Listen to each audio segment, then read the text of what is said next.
तो class 10th के प्यारे बच्चों, अभी है हमारा लेक्चर नंबर 2। तो क्लास 10th के प्यारे बच्चों, ये जो हमारा लेक्चर नंबर 2 है, यहाँ पर हम लोग सीखेंगे एक चीज़, इसका नाम है सेक्शन फार्मूला। देखो बेटे, इतने आसान तरीके से सिखाऊंगा आपको सेक्शन फार्मूला। सबसे पहली चीज़ होती है आपके पास कि आपको रेशो गिवन होगा, रेशो गिवन, और आपसे बोलते हैं कि आप फाइंड करो टू फाइंड पॉइंट। तो इसका मतलब है आपको टीचर ने ए पॉइंट और बी पॉइंट दोनों आपको दे दिए।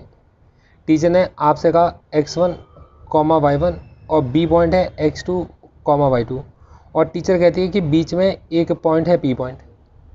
एक ऐसा पॉइंट है p पॉइंट जो इसको m और n के रेशियो में डिवाइड करता है। कहने का मतलब है कि अगर आप डिस्टेंस AP को डिस्टेंस BP से डिवाइड करते हो तो उनका जो रेशियो है वो m और n आता है। अब ऐसे केस में टीचर आपसे पूछेंगी कि बेटे बताओ पी पॉइंट क्या होगा, तो आप टीचर से बोलोगे मैम पी पॉइंट का नाम होगा एक्स के ऊपर बार और वाई के ऊपर बार। आप कोई भी नाम x3, y3 भी रख सकते हो, पर मैंने बार लगा दिया। इसका मतलब है कि मैं पॉइंट ढूंढ रहा हूँ और ये पॉइंट बाकी पॉइंटों से मेरे को अलग तरीके से निकालना पड़ेगा। तो मेरे को x1, y1 गिवन है, x2, y2 गिवन है, और x बार, y बार मेरे को 2 फाइंड करना है। तो 2 फाइंड करना है पॉइंट, और रेशो हमें गिवन है m और n का रेशो। मतलब टीचर ने आपसे कहा कि there is a point A point and B point, find a point which divides in the ratio 2:3, 5:7, 13:14। कोई भी रेशो आपके ऐसे में टीचर आपको दे सकती हैं। इसका तरीका समझो। पी पॉइंट की वैल्यू है एक्स बार, वाई बार। अब एक्स बार को निकाला कैसे जाता है, तो बेटे एक्स बार के लिए आप एक्स कोऑर्डिनेट और वाई बार के लिए आप वाई कोऑर्डिनेट यूज़ करोगे। तो ये जो एम है, ये एम हमेशा इस एक्स से मल्टीप्लाई होगा और ये एन हमेशा इस वाले एक्स से मल्टीप्लाई होगा। मतलब m के साथ x2 और n के साथ x1, और इसके अपॉन में क्या आ जाएगा, m का और n का सम आ जाएगा, मतलब m प्लस n। जब आपसे टीचर कहते हैं y बार निकालो, तो y बार निकालने के लिए आप यूज़ करोगे y कोऑर्डिनेट। मतलब m को मल्टीप्लाई करोगे आप इस y2 से, और n को मल्टीप्लाई करोगे आप इस y1 से, और अपॉन में क्या लिखोगे आप, m प्लस n लिखोगे। ये हमारे पास x बार, y बार निकल कर आ गया। ये पॉइंट आपको समझ में आ गया होगा, ये बिल्कुल भी मुश्किल नहीं है, ये रेशो आपको गिवन है। अब देखो दोस्तों, अब आपके पास टीचर चेंज कर सकती है क्वेश्चन को। टीचर आपसे कहती है कि पॉइंट गिवन, टीचर आपसे कहती है पॉइंट गिवन है, फाइंड रेशो, और टीचर कहती है आपसे कि बेटे रेशो फाइंड करके बताओ। आप कहोगे मैम ये कौन सी बड़ी बात है। मैम ए पॉइंट बी पॉइंट के साथ आपने पी पॉइंट भी दे दिया। तो ए पॉइंट टीचर ने आपको दिया x1, y1। टीचर आपसे कहती है बी पॉइंट x2, y2, और ये पी पॉइंट है जो डिवाइड करता है वो है x3, y3, और तीनों पॉइंट्स गिवन है, और 2 फाइंड करना है। इस बार टीचर कहती है कि बेटे फाइंड करके बताओ AP का और BP का क्या रेशो होगा। तो बच्चों इसका मैं तरीका समझाता हूँ। इसका सिंपल सा तरीका समझो, आप लेट कर लो कि ये जो AP का और BP का रेशो है, ये AP का और BP का रेशो इज k/1, मतलब k:1। मतलब ये A से लेकर P है आपके पास k, और ये कितना आपके पास 1। अब आप बड़े आराम से x3 निकाल सकते हो। ये x3 बिल्कुल भी मुश्किल नहीं है। ये x3 क्या होगा, आपने k को मल्टीप्लाई करा x2 से, k इंटू x2, तो ये बन गया आपके इसमें kx2, प्लस इस 1 को मल्टीप्लाई करा आपने x1 से, 1x1, और अपॉन में कितना आपके पास, वही जो आपने पहले फॉर्मूले में सीखा था k+1। अब x3 आपको टीचर ने पहले ही दे रखा था, a पॉइंट भी पता था, b भी पता था, और p भी पता था। तो आप यहाँ से x3 को निकाल सकते हो, और आप इसके अंदर y3 का भी यूज़ कर सकते हो। y3 कैसे यूज़ करेंगे, कई बार टीचर x3 देती है, कई बार y3 देती है। तो देखो बेटा y3 कैसे यूज़ होगा। अब k को देखो y3 लिखोगे तो आप y कोऑर्डिनेट यूज़ करोगे, तो k मल्टीप्लाई होगा y2 से, मतलब k/2, और प्लस 1/1, और अपॉन में कितना होगा आपके पास, k+1। तो आप दोनों x3 y3 यूज़ करके आपको तो k निकालना, आप k फाइंड आउट कर सकते हो। देखो बेटे, जब आप इसको लगाते हो तो एक बात ध्यान रखना, बहुत इंपॉर्टेंट है। एनी पॉइंट, आपसे कभी टीचर कहती है एनी पॉइंट, एनी पॉइंट होता है हमेशा x, y, ये एनी पॉइंट होता है। अगर टीचर ने क्वेश्चन कहा आपसे पॉइंट ऑन एनी पॉइंट, मतलब पॉइंट ऑन x एक्सिस, तो टीचर ने अगर आपके x एक्सिस बोला है, तो इसका मतलब टीचर आपसे कहती है कि x तो है लेकिन y नहीं है, a, 0। और टीचर अगर आपसे कहती है फाइंड ए पॉइंट या एनी पॉइंट, ये टीचर आपसे कहती हैं कि बेटा आप वाई एक्सिस पर पता करके बताइए। आपने कहा मैम कौन सी मुश्किल बात है, वाई एक्सिस की बात कर रहे हो, मतलब एक्स नहीं है, 0, तो ये पॉइंट आपको याद रखना है। एक और बात, कभी भी मिड पॉइंट निकालना हो 2 पॉइंट्स के बीच का, तो मिड पॉइंट निकालना बहुत ही आसान काम होता है बच्चों। क्या होता है, x1 का और x2 का मिड पॉइंट क्या होगा, दोनों को ऐड करके हाफ कर दो। y1 और y2 का मिड पॉइंट क्या होगा, y1 और y2 को ऐड करके हाफ कर दो। बहुत सिंपल सा तरीका ये है मिड पॉइंट निकालने का। देखो बच्चों, मैं आपको क्वेश्चंस पे लेकर आता हूँ। आप अपनी एक्सरसाइज के अंदर एग्जाम्पल नंबर 6 ओपन कर लीजिए। आपसे कहते हैं find the coordinates of the point, मतलब 2 फाइंड करना है पॉइंट।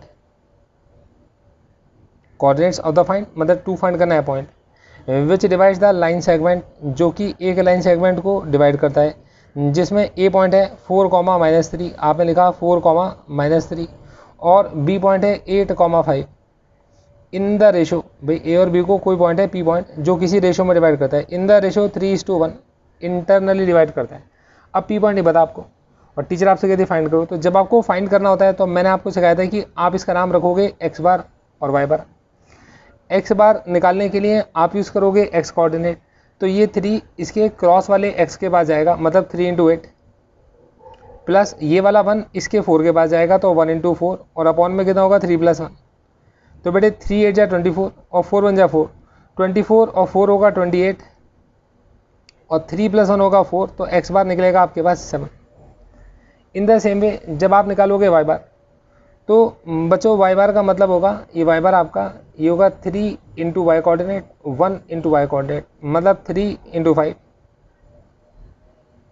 प्लस में 1 × -3 और अपॉन में कितना होगा 3 + 1, ये होगा 15 - 3, 15 - 3 = 12/4 विच इज़ 3। तो आपके पास पी पॉइंट के जो कोऑर्डिनेट्स हैं, एक्स बार है 7 और वाई बार है 3, तो ये आपके पास 7, 3 ये आपके आंसर्स निकल कर आ गए। बहुत सिंपल सा तरीका है, इसमें बिल्कुल भी मुश्किल नहीं है, कोई रॉकेट साइंस नहीं है। उम्मीद करके चलता हूँ बच्चों यहाँ तक का समझ में आ रहा होगा। तो मेरे पास सेकंड लेक्चर की ये फर्स्ट शीट है और ये सेकंड लेक्चर की मेरे पास सेकंड शीट, मैं इसको हटा देता हूँ। अब बच्चों हम लोग आते हैं इसके एग्जाम्पल नंबर 7 पर। बच्चों एक एग्जाम्पल एक क्वेश्चन आपके साथ डिस्कस कर रहा हूँ, एक्सपेक्ट करता हूँ कम टाइम से करके दोगे आप। इन वॉट रेशो, तो आपसे कहते हैं to find ratio. What ratio का मतलब क्या होगा, टू फाइंड रेशो, मतलब टीचर इस बार आपसे कहते हैं कि रेशो निकालो, जिसमें आपसे कहते हैं एक पॉइंट है -4,6 डिवाइड करता है line segment joining A and B. तो ए और बी लाइन सेगमेंट को, जिसमें ए है -6,10 और बी है 3,-8, कहते हैं एक पॉइंट है, ये पी पॉइंट होगा आपके पास। जो पॉइंट डिवाइड करता है वो हमेशा पी पॉइंट होगा और जो पॉइंट ज्वाइन करते हैं वो हमेशा ए और बी होंगे। तो पी पॉइंट है -4,6 किस रेशो में डिवाइड करता है, टीचर पूछती हैं। तो आप बोलोगे सर आप ए पी और बी पी की तो बात नहीं कर रहे रेशो की, तो ए पी का और बी पी का रेशो है k:1। आपने हमेशा यही रेशो लेट करना होता है, तो आपने लेट करा कि रेशो कितना आपके पास k:1 है। अब बड़े आराम से निकलाएगा। अब आपको -4 यूज़ करना पड़ेगा, तो या आप 6 भी यूज़ कर सकते हो, मैं आपको दोनों यूज़ करके दिखाऊंगा, आंसर सेम निकलेगा।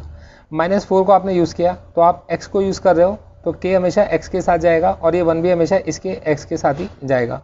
तो k 3 के साथ मल्टीप्लाई होगा तो बनाएगा 3k, और 1 -6 से मल्टीप्लाई होगा तो बनाएगा -6, और अपॉन में आपका k+1। ये जब इस तरफ जाएगा मल्टीप्लाई में तो -4 के साथ k+1 = 3k - 6, तो ये बनता है बेटे -4k -4 और ये आपका 3k - 6। तो बच्चों अब आपने सॉल्व करना है, 4k को उधर भेज दो, 6 को उधर ले आओ। 6 - 4 3k + 4k, 6 - 4 = 2 और 3k + 4k = 7k। तो मेरे बच्चों k की वैल्यू कितना निकली, 2/7। मतलब आप यहाँ पर देखेंगे AP का और BP का जो रेशो है वो कितना होगा, 2/7। ये आपके 2/7 निकल कर आ गया। एग्जाम्पल नंबर 7 है। ये कॉन्सेप्ट क्लियर हो गया। अब आप इसको अगर यूज़ करते, अगर आप ये ना यूज़ करते और आप इस जगह पर 6 यूज़ करना चाहते हैं, तो आप लिखते 6 = तो ये 6 लेते आप, तो k, अब क्योंकि आप y वाला पार्ट यूज़ कर रहे हो, कॉमा के बाद हमेशा y होता है, तो ये k कॉमा के बाद वाले से मतलब -8k से, और ये जो 1 है इस 10 से मल्टीप्लाई होता, और अपॉन में आपके पास जैसे पहले लिखा था k+1। अब 6 के मल्टीप्लाई में जाता k+1, बच्चों माइनस का 8k प्लस का 10, तो ये होगा आपके पास 6k + 6 = -8k और +10। बच्चों एग्जाम्स के टाइम पर अपने स्वास्थ्य का भी ख्याल रखा करो। 6k + 8k इधर होगा 10 - 6। जब भी आप लोगों को फुर्सत मिला करे पार्क घूमने जरूर जाया करो। 10 - 6 = 4। मैं आपको सही चीज़ बता रहा हूँ। ये 4/14 और रेशो आएगा 2:7। तो बेटे यहाँ भी रेशो 2:7 निकला। मतलब AP का और BP का जो रेशो है वो 2:7। चाहे आप यहाँ से निकालो चाहे आप यहाँ से निकालो, दोनों आंसर का तरीका बिल्कुल सेम रहेगा। ये कॉन्सेप्ट आपको समझ में आ गया होगा। देखो बेटे बड़े इंपॉर्टेंट क्वेश्चन पे लेकर आ रहा हूँ। ये एक बड़ा ही इंपॉर्टेंट क्वेश्चन है। Example number 8। देखो आपसे टीचर बोलेंगे पॉइंट ऑफ ट्राइसेक्शन। अब मेरे बच्चों ये चीज़ बड़ी खूबसूरत है। पॉइंट ऑफ ट्राइसेक्शन का मतलब है जिसके 3 पार्ट होंगे, है ना। तो देखो आपके पास line joining A and B। तो देखो A है और B है। अब आपने इसमें A पॉइंट लिखा, ये A पॉइंट है 2, -2 और आपने B पॉइंट लिखा, ये B पॉइंट है -7, 4। अब बच्चों आपसे कहते हैं पॉइंट ऑफ ट्राइसेक्शन, मतलब ट्राई मतलब 3, सेक्शन मतलब 3 सेक्शन। तो 3 सेक्शन में पहला सेक्शन P, दूसरा सेक्शन Q और तीनों सेक्शन आपके बिल्कुल बराबर बराबर हैं, ये आप देख भी सकते हो। अब बच्चों सबसे पहले हमें P पॉइंट फाइंड आउट करना होगा। तो P पॉइंट फाइंड आउट करने के लिए अब आप बताओ A से लेकर P और B से लेकर P। तो A से लेकर P एक पार्ट है और B से लेकर P आप यहाँ पर देखेंगे 2 पार्ट इसके अंदर इंक्लूड हो रहे हैं। तो यहाँ पर एक पार्ट है और वहाँ पर आपके पास 2 पार्ट आते हैं। तो P पॉइंट निकालने के लिए ये जो एक पार्ट है इस -7 से मल्टीप्लाई होगा, तो 1 × -7 प्लस ये जो बाकी के 2 पार्ट हैं ये 2 इसके x वाले से, मतलब 2 × 2 और अपॉन में ये 1 पार्ट और ये 2 पार्ट, मतलब 1 + 2। कितना आसान, एक बिल्कुल सिंपल तरीके सिखा रहा हूँ, ठीक है। अब आप y वाला पार्ट यूज़ करेंगे तो इसका जो एक पार्ट है उसके कॉमा के बाद वाले y से, मतलब 1 × 4 और ये जो 2 पार्ट हैं मतलब प्लस का 2 × ये जो -2 से और अपॉन में कितना होगा 1 + 2। तो आप बच्चे खुद बताओ ये जो P पॉइंट होगा -7 + 4, -7 + 4 = -3 अपॉन 3, 4 - 4 = 0, 0 अपॉन 3। तो ये आपके पास P पॉइंट निकल कर आ गया। अब आपको जैसा आपने P पॉइंट ढूंढा अब आपको Q पॉइंट ढूंढना है। तो हम यहाँ पर दोबारा से फिगर ड्रॉ कर देते हैं। ये A पॉइंट है और ये B पॉइंट है। अब A पॉइंट है आपका 2, -2 और B पॉइंट है आपके पास -7, 4। आप ना बिल्कुल मेरे साथ साथ चला करो। अब आपने ट्राई सेक्शन निकालना है तो आपने क्या करा, वही 2-3 पार्ट कर दिए P और Q।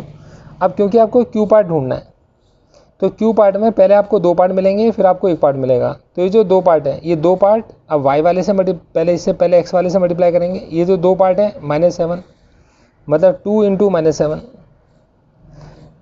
क्योंकि 2 पार्ट आपके 2 × -7। फिर ये 1 पार्ट 1 × 2, ये बहुत इंपॉर्टेंट है। 1 × 2 मतलब मैं क्या निकाल रहा हूँ, ये AQ निकाल रहा हूँ। ये AQ कितने पार्ट है मेरे, 2 पार्ट है और BQ कितना है मेरा, 1 पार्ट है। तभी मेरे को क्या मिलेगा, Q मिलेगा। समझ आ रहा है बच्चों।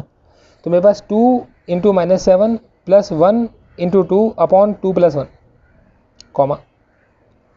अब मुझे y वाला निकालना है तो 2 × 4 और प्लस 1 × -2 और अपॉन में कितना होगा 2 + 1। तो ये जो Q पार्ट है ये होगा -14 और प्लस का 2, ये होगा -12 अपॉन में 3, ये होगा 8 और -2 ये होगा 6 अपॉन में 3। तो ये जो आपके पास Q पार्ट है ये है -4, 2। ये आप इसे बॉक्स में बंद कर दीजिए। तो ये 3 पार्ट्स वाला क्वेश्चन मैंने देखा है मैक्सिमम टाइम पे टीचर पूछते हैं, बड़ा इंपॉर्टेंट है, इसको करिएगा ज़रूर। देखो बेटे एग्जाम्पल नंबर 9, मैं आपको एक एग्जाम्पल एक क्वेश्चन आपके साथ डिस्कस कर रहा हूँ और मैं उम्मीद करता हूँ कि आप इसे सही से कर भी रहोगे। देखो बच्चे इस बार आपसे टीचर कहते हैं in what ratio the y axis. तो what ratio the y axis का मतलब हो गया पॉइंट ऑन y एक्सिस। अब बच्चों y एक्सिस पर पॉइंट हमेशा x की वैल्यू 0 होगी और केवल y की वैल्यू कितना होगी, a होगी। डिवाइड द लाइन सेगमेंट, तो लाइन सेगमेंट हमेशा आपकी ने a और b। ये a कितना आपका, आपने कहा 5, -6। टीचर ने कहा b कितना है -1, -4 और ये point on y axis 0, a। ये p पॉइंट है आपका।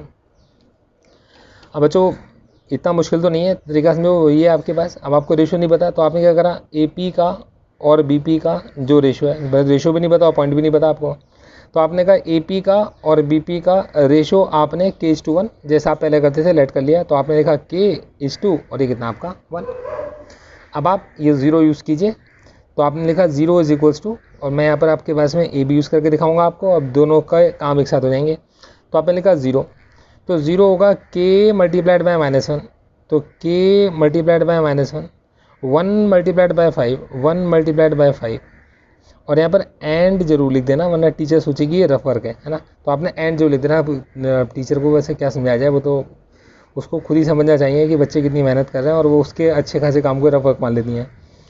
देखो K इंटू -1 और फिर आपने लिखा 1 इंटू 5 अपॉन K+1, और जब आप K+1 को 0 के पास भेजेंगे तो हो जाएगा 0 माइनस K+5, यहाँ से K इधर आ गया तो K बन जाएगा आपके पास 5। यहाँ तक का कॉन्सेप्ट समझ में आ गया होगा।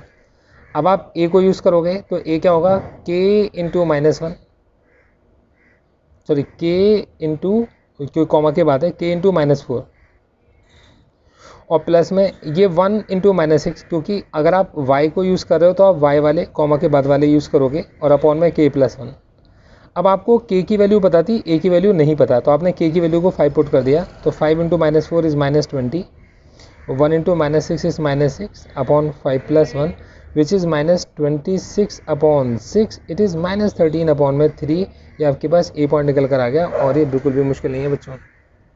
मैं उम्मीद करता हूँ ये कॉन्सेप्ट आपको अच्छे से समझ में आ गया होगा। अब बच्चों मैं आपके पास एग्जाम्पल नंबर 10 पर आपको लेकर आता हूँ। देखो ये भी बड़ा इंपॉर्टेंट है। देखो टीचर ने आपको वर्टिसेस दे दिए पैरेललोग्राम के, ये A पॉइंट 6,1, B पॉइंट 8,2, फिर C पॉइंट 9,4, क्योंकि एक ऑर्डर में लेना पड़ेगा आपको, और ये D पॉइंट कितना होगा P,3। अब इसमें गलती क्या करते हैं हम A B और C यहाँ लिख देते हैं, तो ये गलती होती है, मत कीजिएगा। एक ऑर्डर में चाहे क्लॉकवाइज लीजिए चाहे आप एंटी क्लॉकवाइज लीजिए, इससे कोई फर्क नहीं पड़ता। तो ABCD आपने ले लिए, आपको टीचर कहते हैं गिवन इज ए पैरेललोग्राम, कि ये चीज़ जो आपको गिवन है, तो आपने लिखा गिवन इज ए पैरेललोग्राम, और आपको 2 फाइंड करना है, 2 फाइंड करना है P। टीचर ने कहा फाइंड करके बताओ P क्या होगा। इतना मुश्किल नहीं है, आसान तरीके से समझाऊंगा आपको इसका। तो आप इसमें सीधी सी बात लिखोगे इसके अंदर कि for a parallelogram, for a parallelogram. अब पैरेललोग्राम की खासियत होती है कि डायगोनल्स बाइसेक्ट ईच अदर। तो बच्चों पैरेललोग्राम के डायगोनल्स एक दूसरे को हमेशा बाइसेक्ट करते हैं, मतलब A और C और B और D एक दूसरे को बाइसेक्ट करेंगे। इसका मतलब है मिड पॉइंट ऑफ A और C का इज इक्वल्स टू होगा मिड पॉइंट ऑफ B और D। ये तो मतलब हो इसका। तो अब बच्चों AC का मिड पॉइंट क्या होगा, तो देखो AC का मिड पॉइंट होगा 6 का और 9 का हाफ, यही हम लोगों ने सीखा था, और 1 का और 4 का हाफ, ये AC का मिड पॉइंट है, इज इक्वल्स टू होगा। अब आपने कहा BD का मिड पॉइंट, तो BD का मिड पॉइंट होगा 8 का और P का हाफ, और 2 का और 3 का हाफ। तो बच्चों ये होगा आपके पास 15 अपॉन में 2, ये होगा 5 अपॉन में 2, और ये होगा आपके पास 8 प्लस P अपॉन में 2, और ये होगा 5 अपॉन में 2। देखिएगा अब अगर आप इनको कंपेयर करते हो तो आपने देखा 15 upon 2 is 8 plus P upon में 2, इस 2 से 2 कैंसिल आउट होगा, ये 15 is equals to 8 plus P, तो ये जो P होगा 15 माइनस 8, ये वैल्यू निकल कर आएगी आपके पास 7।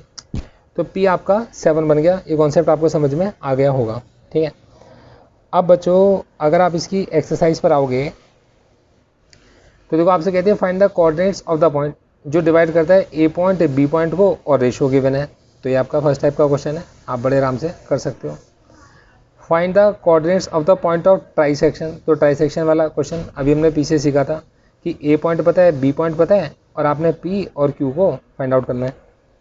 देखो इस क्वेश्चन के अंदर आपसे कहते हैं कि 100 फ्लावर पॉट्स हैं, 1 मीटर का डिस्टेंस है, तो ये होगा 100 अपॉन 4, 100 अपॉन 4 का मतलब होगा 25, और 100 अपॉन 5 का मतलब होगा 20, तो ये होगा 25, और ये होगा आपके इसमें 20। तो ये जो बंदा आपके इसमें इसने 25 और ये कितना होगा 20, एक पॉइंट होगा 25, 20। ठीक है जी। अब देखो, अब हमसे कहते हैं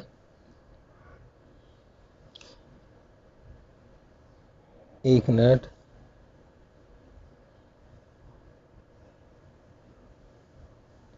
अच्छा डिस्टेंस 100 फ्लावर पॉट्स हैं, ठीक है। What is the distance between the both the flags, अच्छा इनके बीच में डिस्टेंस पूछा गया, तो इसमें तो आप डिस्टेंस फॉर्मूला लगा दोगे इनके पॉइंट्स को नोट करके कि ये 2, 1 2 3 4 5, फिफ्थ पर है आपके पास में 2, 5, आप इनके बीच का, और ये 1/4 है, तो मतलब 100/4 करके जो हमने पॉइंट निकाले थे, इन पॉइंट्स के बीच का डिस्टेंस निकालना है, इन्हें आप कर लोगे। अब क्वेश्चन नंबर आप 4 पर आओ, find the ratio in with the line segment this and this is divided by this. तो बच्चों ए पॉइंट पता है, बी पॉइंट पता है, और आपको टीचर ने पी पॉइंट दे दिया, रेशियो पूछ रहे हैं, तो ए पी का और बी पी का रेशियो k:1 होता है, आप इसे कीजिएगा। In what ratio the line segment A point और B point is divided by X axis. अब बच्चों पॉइंट ऑन एक्स एक्सिस, हमने पॉइंट ऑन वाई एक्सिस लिया था 0, एक्स एक्सिस पर पॉइंट हो जाएगा a,0 और बिल्कुल सेम होगा 1, 2 4, x, 6 3, 5 वर्टिसेस और पैरेललोग्राम। अब आपको ए पता है, बी पता है, सी पता है और डी पता है, तो mid point of A C is equals to mid point of B D, आप इसके अंदर लगा दो।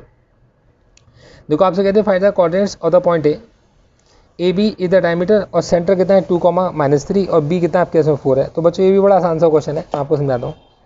इसमें क्या कहते हैं क्वेश्चन नंबर 7 में, और ये एक्सरसाइज है आपकी 7.2 कि एक आपके पास डायमीटर है ए बी, इस ए बी डायमीटर के अंदर हु सेंटर इज 2, -3, तो सेंटर है 2, -3 और बी पॉइंट आपको गिवन है 1, 4। अब आपको ए पॉइंट नहीं पता, मतलब आपको x1, y1 नहीं पता, तो बच्चों ये आपके पास सेंटर क्या होता है, ए का और बी का मिड पॉइंट, तो ये जो 2 होगा ये x1 का और 1 का, x1 का और 1 का मिड पॉइंट है, और यहाँ पर एंड ज़रूर लिखिएगा। ये जो -3 है, ये -3 y1 का और 4 का, तो y1 का और 4 का मिड पॉइंट है, आप इसे सॉल्व कर x1 और y1 निकाल सकते हो। देखो बच्चों क्वेश्चन नंबर 8 बहुत इंपॉर्टेंट है, मोस्ट इंपॉर्टेंट है, बच्चे इसमें गलती कर देते हैं, तो मैं सिखाता हूँ।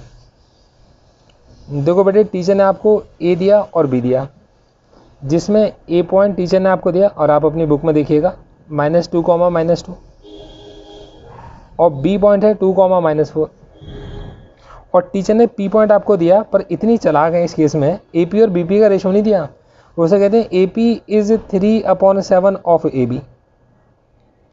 इसका मतलब होगा ए पी के नीचे अगर आप ए बी को लेकर आ जाओगे तो कितना होगा 3/7, मतलब ये कि ए पी अगर आपके पास में 3 है और ए से लेकर बी कितना है 7 है, तब आप खुद बताओ अगर ए से लेकर बी 7 है और ए से लेकर पी 3 है, तो पी से लेकर बी कितना होगा, ऑब्वियस सी बात है कितना होगा 4 होगा, तभी तो आपके पास में ये 3 और अपॉन में पूरा ए बी कितना बना 7 बना, तो हम इसे 3 और 4 का रेशो मान सकते हैं इस केस में, क्योंकि देखो बच्चों टीचर ने ए पी 3/7 ए बी बोला, ए पी के नीचे ए बी 3/7 बन गया।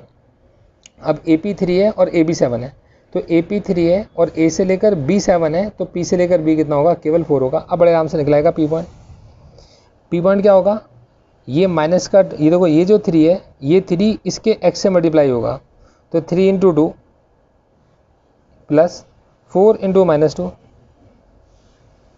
अपॉन 3 + 4, ठीक है जी। अब इन द सेम वे ये जो है आपके पास में 3 y निकालने के लिए इसके -4 से, तो 3 × -4 प्लस 4 × -2 और अपॉन में कितना होगा 3 + 4, और आप इसे सॉल्व कर लो, आराम से आंसर निकल कर आ जाएगा। देखो बेटे क्वेश्चन नंबर आपके पास 9, देखो टीचर आपसे कहते हैं find the coordinates of the point, जो ए को और बी को इस बार डिवाइड करता हूँ 4 पार्ट्स में, तो आपके लिए बहुत ज़बरदस्त एक्सरसाइज है -2, 2। वैसे मैं आपको इसका आसान तरीका भी बता देता हूँ, आप बेकार ही परेशान होंगे क्योंकि आपके एग्जाम्स हो सकते हैं। देखो बेटे इसके 4 पार्ट्स करने हैं, तो सबसे पहले ए का और बी का मिड पॉइंट निकाला जाएगा जो कि सी होगा, फिर ए का और सी का मिड पॉइंट निकाला जाएगा जो कि डी होगा, फिर सी का और बी का मिड पॉइंट निकाला जाएगा जो कि कितना होगा ई होगा, तो होगा 4 पार्ट्स। अब देखो सी, अब सी क्या है आपके पास, सी है mid point of A B, तो सी क्या होगा ए का और बी का मिड पॉइंट, मतलब ए है -2 और 2, तो -2 का और 2 का हाफ और 2 का और 8 का हाफ, तो ये कितना होगा 0 और ये होगा 5, तो होगा 0,5, ये सी पॉइंट हो गया। ठीक है बच्चों। अब ऐसे ही आपके इसमें डी क्या है, तो D is the mid point of A and C, तो -2 का और 0 का हाफ -1, 2 का और 5 का हाफ कितना होगा 7/2। इसी तरीके से 0 और 5 और 2,8, 0 का और 2 का हाफ इज़ 1, 5 का और 8 का हाफ इज़ 13/2। कॉन्सेप्ट समझ में आ गया आपको, क्लियर है। अब देखो बच्चों, क्वेश्चन नंबर आपसे 10 में कहते हैं find the area of the rhombus, जिसके वर्टिसेस हैं ए है 3,0, बी है 4,5, सी है -1,4 और डी है -2,-1। अब देखो बच्चों, वैसे ना इसको कर सकते हैं, लेकिन इसको ना, इस क्वेश्चन को आप इस एक्सरसाइज में मत करो। जो नेक्स्ट एक्सरसाइज है उसके अंदर एरियाज निकालना आपको आसान तरीका सिखाया गया, आप कंफ्यूज हो जाओगे कि 2 तरीके से एरियाज निकालना, तो इसको मैं छोड़ देता हूँ। तो बच्चों, ये हमारे पास में हमारा सेक्शन फॉर्मूला भी अच्छे से कवर हो गया, और उम्मीद करके चलता हूँ अब आपकी तैयारी है बहुत बढ़िया, और आपने फिर कल मेरे को इसका टेस्ट भी देना है। तो अब इसके बाद इसकी 3rd क्लास में आप शिफ्ट होइएगा और देखते हैं कैसे चलती है क्लास वो।